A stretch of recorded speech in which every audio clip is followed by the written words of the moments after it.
Saya selalu merasa hidup ini seperti bayang-bayang yang tak kunjung hilang di usia 32 tahun ini, setelah 3 tahun menjadi janda yang sendirian, sementara hari-hari saya diisi dengan tugas rumah di kediaman keluarga majikan saya, Pak Budi dan Bu Risna. Tubuh lelah ini bergerak tanpa henti, membersihkan, memasak, dan merawat segala sesuatu, tapi hati saya tetap kosong, seperti ruangan yang tak pernah dipenuhi cahaya. Malam itu, ketika saya berbaring di tempat tidur sederhana yang hanya diselimuti kain sederhana, rasa kantuk menyelimuti saya, tapi tiba-tiba ada sensasi aneh yang merayap di kulit saya, seperti hantaman halus yang naik perlahan, membuat saya bergidik meski mata enggan terbuka.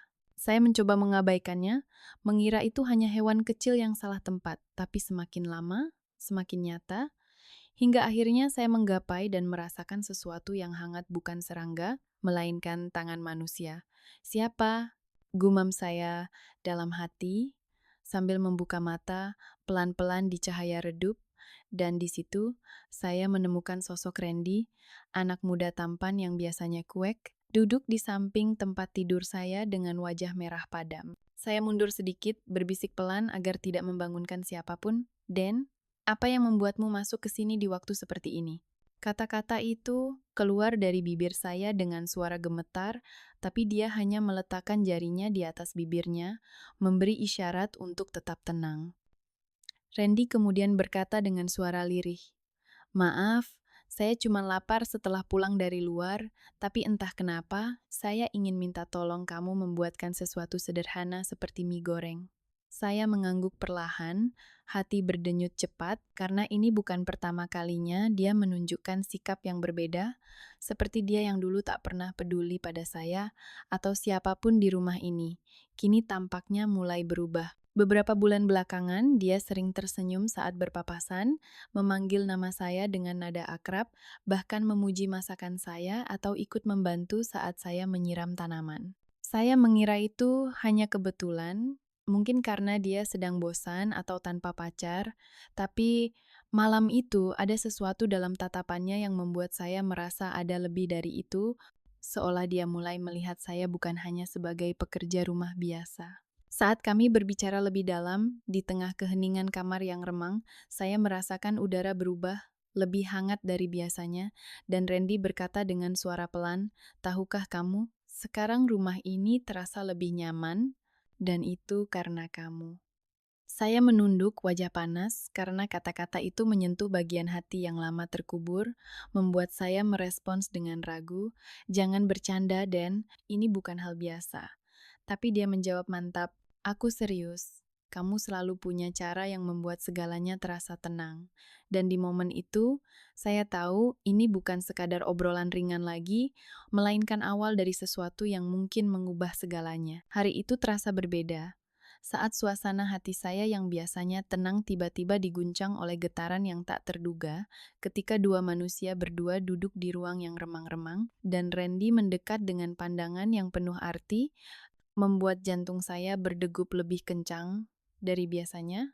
Saya ingat betul bagaimana udara seolah memanas, dan dia mengulurkan tangannya, menghantam bahu saya dengan lembut, seolah meminta izin tanpa kata-kata. Lalu bisiknya pelan, "Aku tidak tahu apa yang sedang terjadi, tapi saat ini aku merasa kamu adalah yang paling memahami saya." Saya membeku sejenak, mencoba memproses sensasi itu yang membuat tubuh saya hangat seperti terpapar sinar matahari pagi, dan sebelum saya sadari, sepasang makhluk saling mendekat. Perasaannya menyentuh pipi saya dengan lembut, membuat dunia sekeliling lenyap sementara. Itu adalah momen yang membuka pintu hati saya yang lama terkunci, di mana rasa kesepian saya sirna digantikan oleh kelembutan yang belum pernah saya rasakan sejak kehilangan suami. Sambil Randy memberikan gelombang nutrisi saya erat, bisiknya lagi, "Jangan khawatir, ini bukan hanya lelucon semalam." Dan saya hanya bisa mengangguk, hati bergejolak antara keraguan dan kehangatan yang menenangkan. Setelah itu, ketika kami beristirahat, Randy mulai membuka diri tentang kehidupannya, menceritakan bagaimana dia baru saja melewati masa sulit setelah hubungan dengan seseorang yang dulu dekat dengannya berakhir secara menyakitkan. Kata-katanya seperti air yang mengalir. Aku merasa tertipu dan ingin membuktikan sesuatu, tapi sekarang, saat bersamamu, itu semua mulai memudar. Saya mendengar ceritanya dengan teliti, menyadari bahwa ada lapisan dendam yang tersembunyi di balik senyumnya yang menawan, mungkin sebagai cara untuk melupakan luka, tapi ada sesuatu dalam matanya yang jujur membuat saya bertanya dalam hati apakah ini benar-benar awal yang tulus atau hanya pelarian sementara, karena saya tidak ingin hati saya menjadi korban lagi dari permainan emosi. Lalu, saat keadaan tenang, saya merasa waktunya untuk saling berbagi, sehingga saya mulai mengungkapkan cerita saya sendiri tentang bagaimana saya menjadi seperti ini, seorang wanita yang menghabiskan hari-hari dengan tanggung jawab berat, mengirim sebagian penghasilan saya ke kampung untuk anak yang saya tinggalkan, dan Randy menatap saya dengan simpatik bertanya, "Bagaimana kamu bisa kuat seperti ini setelah segalanya?" Saya menjawab pelan, "Kuat bukan pilihan. Ini hanya cara saya bertahan, karena ada yang bergantung padaku." Dan di momen itu, merasa beban hati saya sedikit berkurang, seolah cerita itu membuka jalan bagi kedekatan yang lebih dalam, meski ada bagian dari masa lalu yang masih menyiksa. Saat itulah, ingatan tentang peristiwa pahit itu kembali menyeruak, membuat dada saya sesak tentang bagaimana 3 tahun lalu, di rumah ini juga, saya mengalami perlakuan tak adil yang menyakiti jiwa saya, sesuatu yang membuat saya merasa kecil dan tak berdaya, tapi saya tidak pernah melupakan niat untuk membuat segalanya seimbang suatu hari.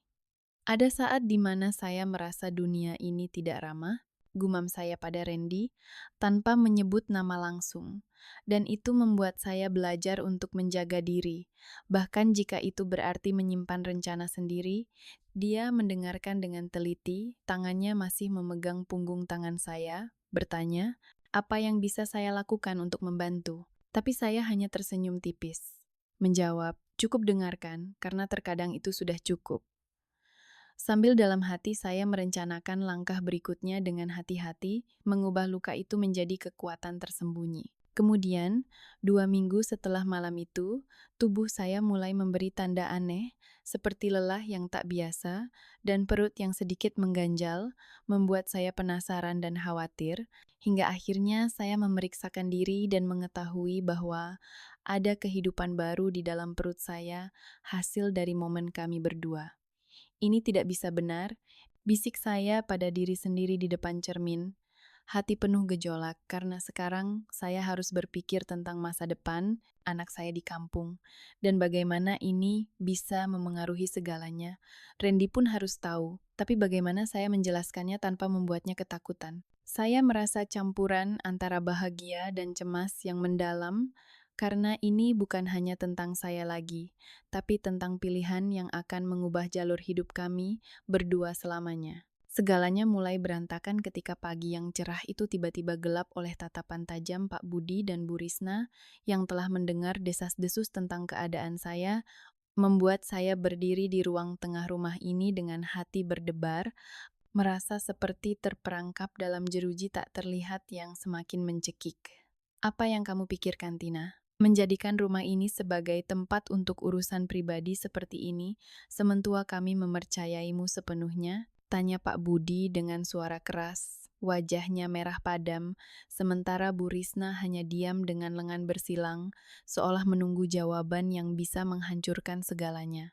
Saya menelan ludah, berusaha tetap tenang meski tangan saya gemetar, menjawab perlahan. Ini bukan kesalahan sengaja, Pak, tahu ini tapi saya tak pernah bermaksud menyakiti siapapun, dan di dalam hati saya merasa badai emosi mengamuk karena sekarang bukan hanya tubuh saya yang berubah, tapi juga posisi saya di rumah ini yang lama terasa aman, tiba-tiba menjadi ancaman yang menggantung. Randy berdiri di belakang saya, napasnya terasa panas di leher saya, dan dia mengumpulkan keberanian untuk ikut bicara. Ayah, ibu, ini bukan hanya tentang Tina, ini tentang kami berdua. Saya siap bertanggung jawab, katanya dengan nada penuh keyakinan. Tapi saya bisa mendengar keraguan di balik suaranya, membuat saya bertanya-tanya apakah dia benar-benar siap atau hanya terbawa suasana. Pak Budi menghela napas panjang, mata tajamnya menembus kami berdua. Bertanggung jawab dengan statusmu yang masih seperti ini, dan Tina yang sudah punya beban sendiri, ini bisa menghancurkan reputasi keluarga kita. Sambil Bu Risna menambahkan dengan suara lembut tapi menusuk. Kamu harus memikirkan jalan keluar, Tina, karena ini bukan akhir dari masalah. Di tengah kekacauan itu, saya merasakan tekad baru tumbuh di dada saya, memutuskan bahwa ini adalah saatnya untuk tidak lagi hanya bertahan, tapi mulai mengambil kendali atas hidup saya yang telah lama dikendalikan oleh ketakutan. Saat malam menyelimuti rumah, Randy datang ke kamar saya dengan wajah pucat, duduk di tepi tempat tidur dan memegang tangan saya erat, membuat saya merasa ada sedikit kehangatan di antara dinginnya ketegangan yang menyelimuti kami. Apa yang akan kita lakukan sekarang, Tina? Ayah dan ibu sangat marah, tapi saya tidak ingin ini berakhir begitu saja, katanya pelan, matanya mencari jawaban di wajah saya, dan saya menjawab dengan suara mantap. Kita harus menghadapi ini bersama, Den, karena kehamidunan ini bukan akhir, tapi awal untuk kita buat jalan baru. Meskip dalam hati saya, ada rasa khawatir yang dalam tentang bagaimana ini akan memengaruhi masa depan saya, terutama anak saya di kampung yang sudah lama menunggu kabar. Dia mengangguk, tapi ada keraguan di tatapannya. Aku tahu kamu punya masa lalu yang berat, tapi aku janji akan melindungi kamu dan bayi ini, asal kamu percaya pada saya, kata Randy, membuat saya tersenyum tipis sembari mengingat bagaimana trauma lama saya mulai muncul lagi tentang orang-orang yang pernah menyakiti saya dan rencana yang telah saya simpan rapat. Aku percaya, tapi aku juga harus menyelesaikan urusan lama yang belum beres, karena jika tidak, ini akan terus menghantuiku, gumam saya, dan dia bertanya dengan penasaran, apa urusan itu? Saya berhenti sejenak, memilih kata-kata dengan hati-hati. Ada seseorang dari masa lalu yang membuat saya merasa tak berdaya, dan sekarang, dengan kekuatan baru ini, saya ingin membuatnya seimbang, bukan untuk dendam, tapi untuk damai.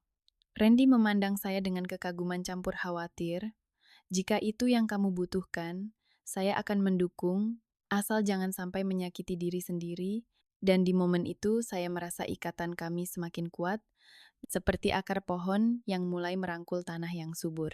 Ketika pagi berikutnya tiba, saya memutuskan waktunya untuk kembali ke kampung halaman, tempat anak saya menunggu, membawa Randy bersama sebagai bagian dari rencana saya untuk menyatukan fragmen hidup yang tercerai.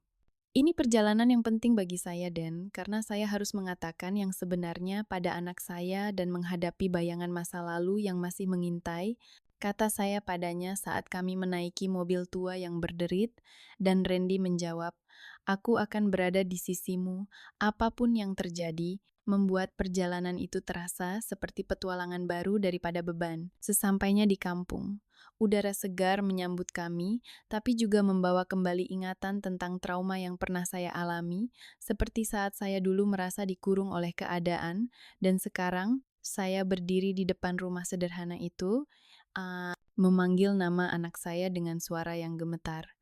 Ibu pulang, nak, dan ada kabar besar yang harus kita bahas, ucap saya ketika dia berlari ke pelukanku, matanya penuh tanya, apa kabarnya, Bu? Siapa ini? Tanyanya sambil menatap Randy. Saya menarik napas dalam, menjelaskan perlahan, ini Randy, dan dia akan menjadi bagian dari keluarga kita. Karena sebentar lagi, kamu akan punya adik baru, sambil Randy mengulurkan tangan padanya. Ata, halo, aku siap jadi saudara bagimu. Dan meskipun ada kerak di mata anak saya, perlahan dia tersenyum, membuat hati saya sedikit lega. Di tengah pertemuan itu, saya juga menghadapi orang-orang dari masa lalu yang pernah menyakiti melalui percakapan yang tegang, di mana saya berkata, saya datang bukan untuk balas dendam, tapi untuk memperbaiki apa yang rusak agar kita bisa lanjut tanpa beban.